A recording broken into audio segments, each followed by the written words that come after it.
This is the Evening News of Thursday, July 31, 2014. I'm Michael Young. Thanks for joining us. Making the headlines tonight. Aubrey Norton blames Oscar Clark for Congress sabotage unfair elections. Luncheon tells Anson McCall to publish its credentials. Mental health should be everybody's business, says an expert. Rodney COI hears GDF supplied weapons to Corbyn. And House Republicans vote to sue President Barack Obama. Now for the news in detail. Former General Secretary of the People's National Congress Reform, Aubrey Norton, says that the party's current General Secretary, Oscar Clark, has failed to deliver on fair elections during the party's 18th biannual Congress. Here are more details in this report. Aubrey Norton is laying the blame for the raucous and flawed voting process at the feet of the People's National Congress Reform's current General Secretary, Oscar Clark. Norton says that every Congress Clark presided over has been flawed or contentious.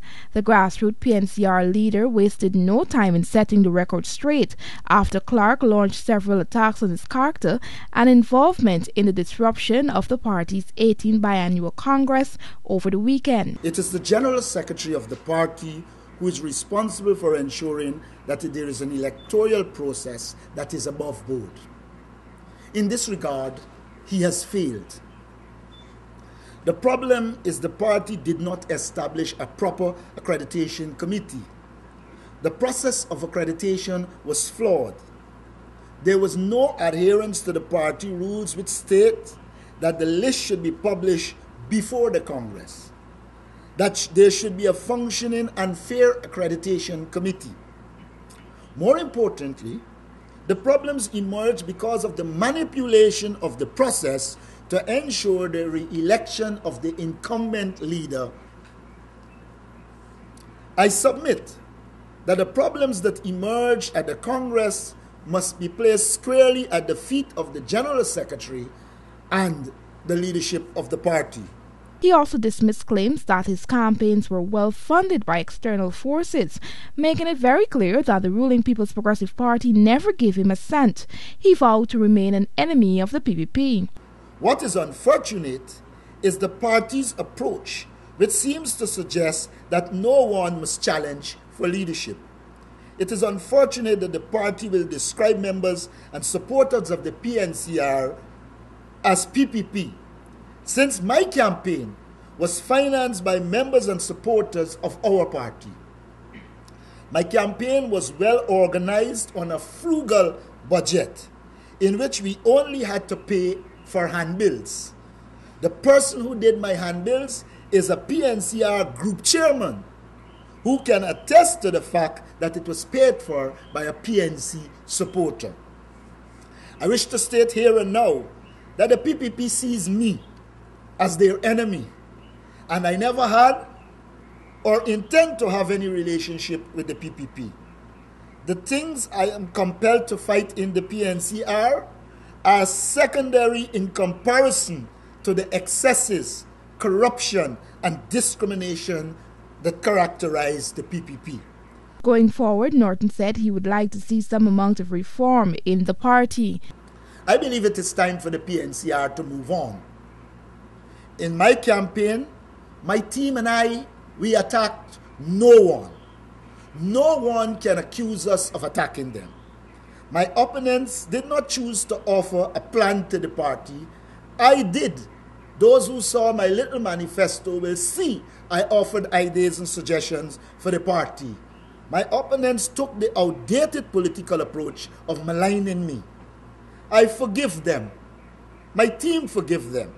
And we invite them to let us put in place a plan for the PNCR. I argue that the party needs a strategic plan.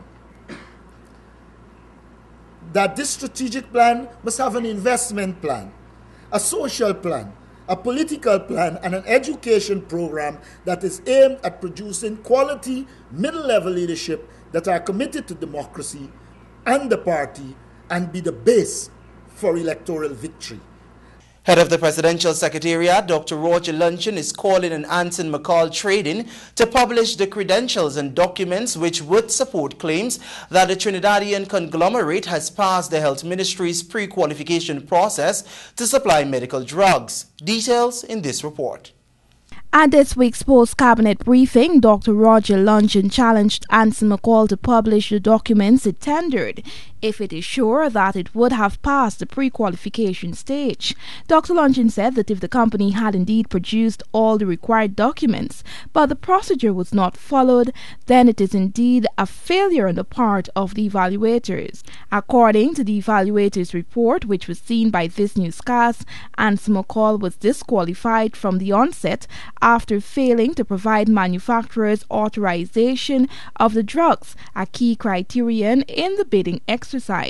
Dr. Luncheon stated, and I quote, "If you want to sell drugs to the government of Ghana, if you don't produce a piece of paper telling me where those drugs come from and that the manufacturer authorized you to sell it to me, you ain't talking. Don't come talk to me."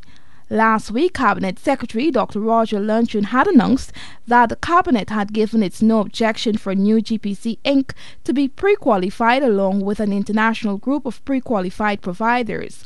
Under the new process implemented by the Ministry, New GPC was pre-qualified for the period 2014-2016. However, Anson McCall, one of the 7 companies that tendered for the bid, is claiming that it passed the pre-qualification process and had signaled its intention to write the National Procurement and Tender Administration Board to inquire where they had gone wrong in their bid.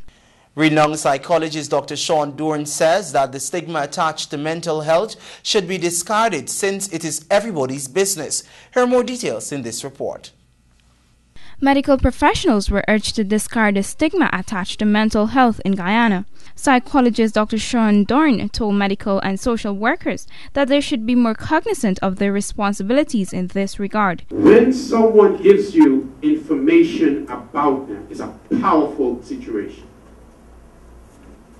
They are giving you a lot of power over their lives by exposing their most vulnerable secrets and circumstances.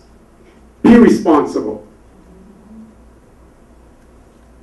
Don't put that person's business on front, because you know what you're going to do? You're going to then further break the chance of them coming to see us to get the professional help.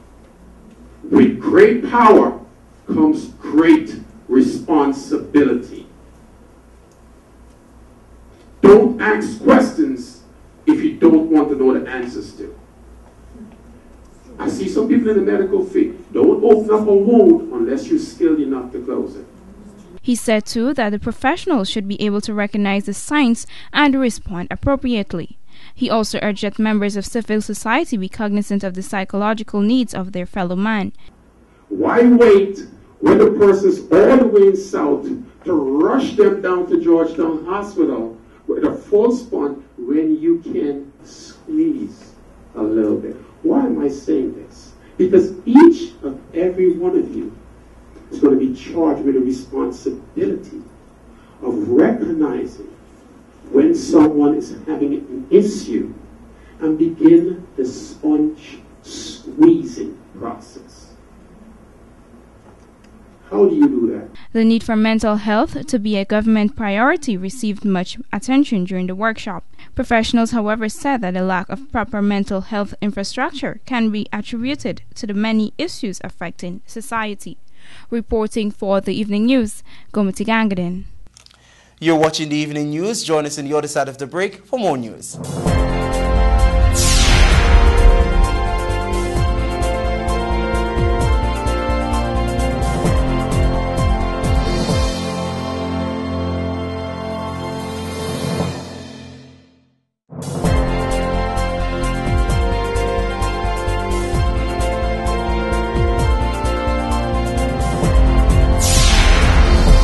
Welcome back. Thanks for staying with the Evening News.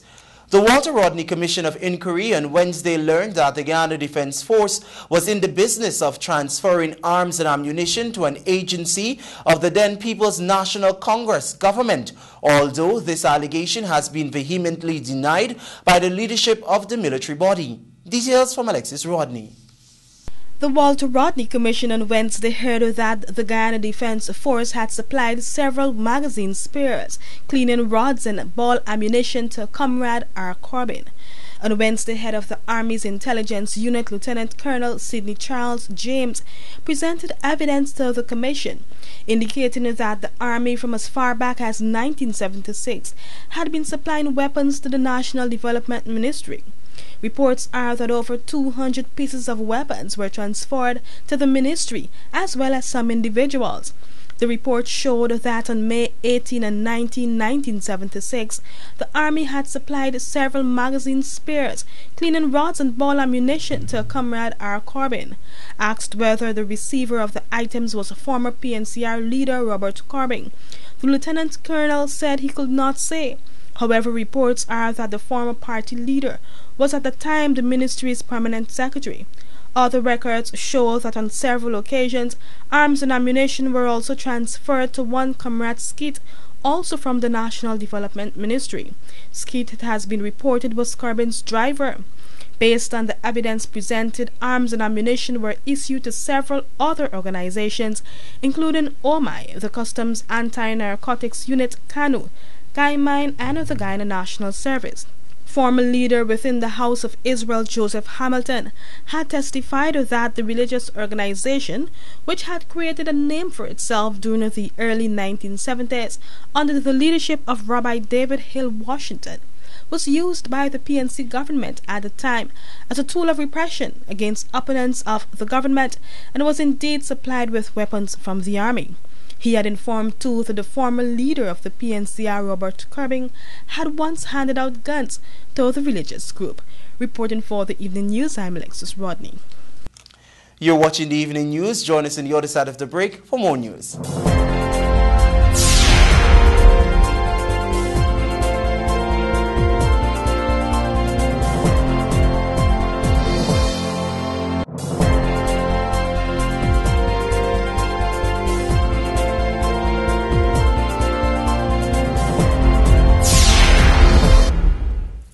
Welcome back. You're watching the Evening News. It's now time for a look at what's happening in the region and the wider world.